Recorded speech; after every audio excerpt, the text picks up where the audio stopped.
โอ้ยฝ่าเอ้ยฝ่าห้องตึงขามเขาพึ่งไปเสียงใหม่ตกมาหอดของไฟฝ่าเป็นสีคึมคึมหัวใจน้องหวังแต่แฟน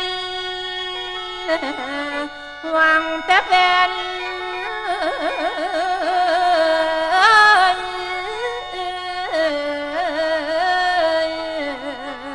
โอ้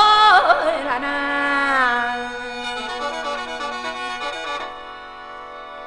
อันนี้ล่ะพ่อแม่เอ๋ย